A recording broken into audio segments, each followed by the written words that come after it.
Jadi kita pergi kepada petua-petua kecantikan. Baik. Satu ketika Ustazah bersyukur sangat berkenalan dengan seorang pakar sakit puan. Tak perlu sebut nama lah, ya. Jumpa dia, dia kata, Ustazah, minta maaf, boleh tak doktor nak tanya, macam mana Ustazah jaga apa benda Ustazah makan, ya, pemakanan macam mana. Jadi saya kata, kenapa tanya macam itu doktor? Dia kata bukan apa, dia ni nak bagi pandangan, ya, bagi pandangan. Dia kerja lama juga dekat Saudi, dekat negara Arab. Jadi dia kata dia sangat obses lah, betul ya? Obses ke obes? Obses. Ya. Dia sangat obses sangat dengan benda yang nak masuk dalam mulut kita. Sebab dia dah pengaruh dengan wanita Madinah.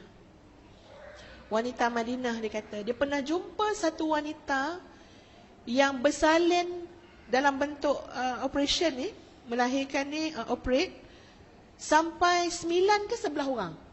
Semua operate. Kalau kita muslimat, 11 kali operate lumat, ya, takut berlubang terus perut tu, ya, tak dapat nak jahit lagi dah. Kalau doktor kata, tengok keadaan. Kalau okey boleh 4, tak okey 3, okey lagi 5. Tu paling jauh boleh pergi. Tapi wanita Madinah ni selama 9, 10, operate belaka. Dia kata, mereka ini faktor pemakanan sunnah membantu pemulihan diri mereka dengan sangat cepat. Sangat cepat. Doktor tu siap singkap-singkap lagi dia punya tangan ni, lengan dia ni. Ustazah tengok, Ustazah, ni dia suruh tengok, ya. Saya tengoklah, betul. Kulit dia lembap. Ya, lembap. Saya tak pakai lotion apa, Ustazah, tak sempat. Saya doktor. Doktor ni sangat sibuk, ya muslimat. Saya tak sempat, tapi alhamdulillah keyakinan saya terhadap pemakanan sunnah. Saya yakin. Saya makan dapat pahala. Makan dapat pahala banyak. Makan makanan sunnah, pahala ikut Nabi. Dan pasti ada khasiat. Maka doktor ni pun bagilah petua pada Ustazah. Ustazah pun naik malu muslimat sebab dulu dah belajar dan dulu dah amal masa dekat Jordan. Ya. Tapi bila balik ni leka-leka, sedap lagi makan tom yum, ya.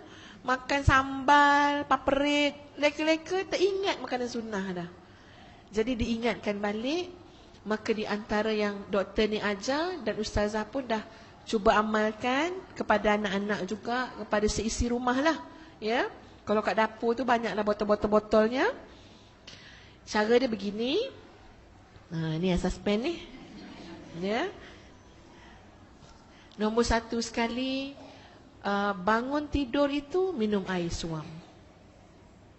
Ya, benda ini memang betul terbukti, dibuktikan dari segi perubatan juga. Ni adik-adik muda-muda ni untuk kecerdasan akal juga, ya. Biar ingat, belajar tak lupa, ingat. Masuk terus simpan dalam memori. Bangun air suam, ya, sebab ada banyak kan masa kita tidur, macam-macam proses berlaku dalam tubuh badan kita. So air tu seolah-olah sentuhan paling akhir masa malam tadi untuk buang semua yang tidak baik. Dengan air mempercepatkan. Sebab kadang-kadang tidur sekejap. Ya, macam malam tadi saya tidur lebih kurang pukul 2. Ni lambat ni tidur. Jadi tidur kita sekejap. Kadang-kadang dia tak sempat nak buang semua yang tak elok dalam badan. Minum air banyak sikit. Kalau ikut doktor tu, 1 botol ni campur lagi 1/4. Maknanya 1 botol suku. Minum sikit-sikit, baca bismillah. Ya, Ustazah pun tekan juga kepada muslimat, apa air pun kita minum, baca doa, minum air zam-zam tu. Ya. Allahumma inni as'aluka ilman nafi'a wa qalban khashi'a wa shifa min kulli da'. Baca doa tu. Ya. Apa-apa air pun minum. Lepas tu bila dah minum air tadi tu, kita pun ambil 1 sudu lah, zasyurkan 1 sudu minyak zaitun. Sebab kita memang tak beramal makan minyak zaitun macam orang Arab. Orang Arab makan apa pun dengan minyak zaitun, ya. Jadi kita ni sebab tak beramal minyak zaitun, makan je lah siap-siap terus sesudu, ya, minum sesudu. Sudu besar ke sudu kecil, tengok saiz badan. Macam ustazah ni kena besar plus lah, ya. Kalau orang tu kecil macam adik-adik ni, sikit je lah, ya, ambil satu sudu kecil minyak zaitun. Kemudian pati delima. Carilah mana-mana pati delima, tak kisah je siapa punya pun. Pati delima minum 2 sudu besar. Lebih pun tak apa yang ni, bagus. Delima ni buah eksklusif muslimat daripada zaman dulu lagi, ya, Allah ciptakan. Ini buah-buah daripada syurga.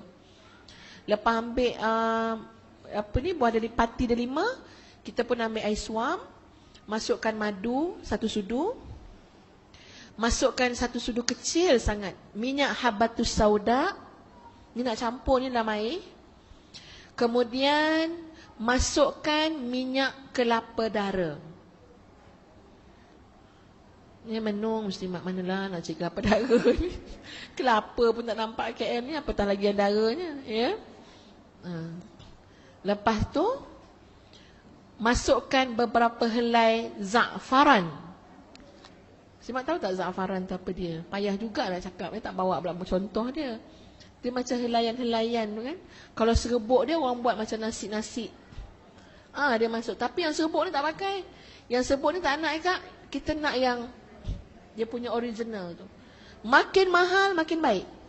Jadi kualiti juga. Ambil beberapa helai. Ini untuk ingatan, jangan mudah lupa. Ini belajar ini, esok dah lupa dah. Ya, orang tanya semalam belajar apa, entahlah. Siapa ustazah ni, tak ingat ustazah mana dia teruknya pelupa, ya. Makan za'faran tu, masukkan dalam tu kacau. Dia akan jadikan air tu kuning sikit, tapi tak nampak kuning sebab dah ada madu dah. Jadi hitam air tu. Kacau, baca selawat lah, banyak mana pun, minum. Lepas minum tu muslimat, biarkan perut kita berehat dulu 2 jam lebih kurang. 1.5 jam ke, sebab tu kena buat pagi-pagi. Lepas tu baru makan. Makanlah makanan apa pun tak apalah, yang halal, yang tayyibah. Kalau makanan tu berat, eloklah kita minum. Selepas makanan-makanan berat tu, kita minum khal. Apa ni, cuka tamar, khal. Ada yang jual kat Mekah pun banyak, ya. Ambil sikit je sebab ni asid dia sangat pedih rasa. Ambil sikit je minum, insya-Allah yang tak baik yang kita makan tadi sebelum tu dia akan keluar jadi bahan buangan. Dia kata, ustazah saya tak makan jajan-jajan ni. Ya, kedis apa tu, twist lah apa tak, dia kata. Dia pun keluarkan daripada meja dia tu tisu-tisu yang dah berlapik-lapik lah. Dia kata, tengok ni ustazah, saya makan apa tu, kulit kayu manis. Kulit kayu hitam ke kulit kayu manis? Kayu manis. Kulit kayu manis. Saya kata, doktor makan ni ke? Inilah kacang saya. Saya pecah-pecahkan dia kecil-kecil. Bila saya rasa macam pening ke kan, letih, saya terus gigit-gigit kumam-kumam dia. Kulit kayu manis terus masuk dalam kita punya aliran darah. Ya. Ustazah rasa sedap pula rupanya. Dia macam pedas-pedas, manis-manis. Sedap. Tapi dia kata, ustazah jangan beli yang kat Malaysia punya, tiruan. Sebab tu dia punya batang tu macam lain sikit kan. Dia kata yang pure punya tu ambil dekat Indonesia, kat Padang. Kalau ada orang balik kan, dia kata saya kirim dengan orang pergi Indonesia sampai 1 kilo kulit kayu manis. Makan. Dia kata memang, terutama kalau kita makan malam, kulit kayu manis tu ambil sikit gigit, kita akan dapat tidur yang berkualiti. Sebab dia ada unsur menenangkan, ya, dia punya bahan dalam tu. Bila kita makan tu, kita rasa nak tidur, dapat tidur yang tenang, berkualiti. Subhanallah. Rupanya Allah menjadikan alam ini membantu kita untuk memperkuatkan diri, jaga kualiti hidup supaya boleh kita manfaatkan, ya, menjadi khalifah Allah Subhanahu wa taala. Cuma kita tak buat. Bila tak buat, kita mendahulukan makanan punah daripada makanan sunnah. Silap kita lah, ya. Jadi cuba amal muslimat. Dan sebagai mengakhiri bab petua-petua ni lah, ya, petua-petua ini, Universiti Teknologi Malaysia, Universiti Ustazah lah tu, ya, bukan Ustazah punya. Ustazah kerja kat situ. Telah mengeluarkan sampai 2 juta muslimat untuk buat satu research, kajian terhadap Kacip Fatimah. Kan orang perempuan Islam ni, Kacip Fatimah ni sangat dekat dengan kita kan. Disandarkan pun dengan nama Sayyidatina Fatimah. Kuatnya dia, semangat dia, ya. Jadi UTM buat kajian, dan memang Kacip Fatimah sangat baik. Tapi sebenarnya Kacip Fatimah ni payah untuk dijumpai. Bukan semudah tu kita beli Kacip Fatimah, itu betul-betul Kacip Fatimah.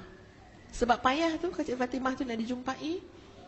Dan Kacip Fatimah ini, kalau untuk wanita, seolah-olah Allah ciptakan yang namanya tumbuhan Kacip Fatimah ni memang untuk keperluan wanita, dari segi nak menjaga kita punya kekuatan tubuh badan, kesegaran, melambatkan penuaan, angin-angin, sakit urat, ya, sakit tulang dan macam-macam lah, khususnya juga yang melibatkan sistem keperempuanan, peranakan tadi.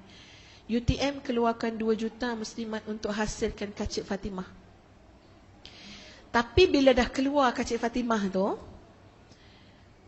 sekarang ni masalahnya benda tu tak dimarketkan. Dia tak market. Ustazah je yang makan. Orang UTM je yang makan, ya. Saya sampai jumpa dengan orang kat jabatan tu, kenapa tak marketkan betul-betul? Dia kata kita ni universiti, bukan nak fikir untung ke apa, ya, nak research. Tapi sayang muslimat, spend 2 juta tapi orang tak dapat ambil manfaatnya. Ya, jadi bila saya cakap macam tu, universiti kata, ustazah tolong marketkan pada muslimat. Ya, Kacip Fatimah dengan kandungan yang betul-betul asli. Ustazah pernah makan setiap hari sebiji, jadi Incredible Heart. Langsung saya jumpa balik, ni kenapa ni? Ya, saya makan tiap-tiap hari, jadi kelain pula rasanya kan, ya. Tak mau tidur, dia kuat, ya kan, ya, bertenaga. Semua jadi nampak salah nak buat kerja dia. Dia kata ustazah salah makan, terlebih dos. Dia ustazah makan dia, kalau kita rasa macam kita ni mungkin sehat, so kita makan jangan banyak sangat. Selang-selang ustazah, selang sehari. Kalau kita rasa kita boleh maintain segar, kuat, tak sakit urat, tak kena angin, 3 hari makan sebiji. Maknanya kita tengok keadaan diri kita, tapi suplemen Kacip Fatimah tu sentiasa dekat dengan kita, makan bila perlu. Atau kebiasaan dia selang sehari. Jadi saya makan, alhamdulillah. Ya, jadi bila dah cakap macam ni, maknanya membawa Kacip Fatimah tu. Ya, betul-betul nak menolong, ya, jabatan chemical engineering yang keluarkan. Ya, keluarkan produk tersebut. Muslimat boleh jumpa dengan dia punya pembantu lah yang bawa bahan tu. Tapi tak banyak, orang yang dah pernah ambil ustazah bagi tu tanya ada tak? Tak ada, bahan tak ada, tak cukup nak keluarkan, tunggu bulan depan. Sangat eksklusif lah pengeluaran dia, terhad sangat. Sebab nak cari yang asli, yang tak ada campuran-campuran yang bukan-bukan ni. Ya, dekat belakang Kacip Fatimah untuk wanita, insya-Allah. Boleh, mana ya orang ni? Pembantu dia mana ya? Ke berjalan ni sebab dia terlampau kuat makan Kacip Fatimah. Ada nama dia, mana dia? Boleh angkat tangan tak? Tak nampak lawannya. Yang tu angkat tangan. Cuba angkat tangan. Cik Ain nama dia, ya. Tapi boleh berurusan dekat luar masjid lah, ya. Dia bukan dekat luar masjid ni. Boleh ambil, ya. Tahan sampai 2-3 bulan tu muslimat. Sebab tengok keadaan kita. Ya, itulah sebahagian daripada petua. Resepi yang sangat sekadarnya lah daripada ustazah.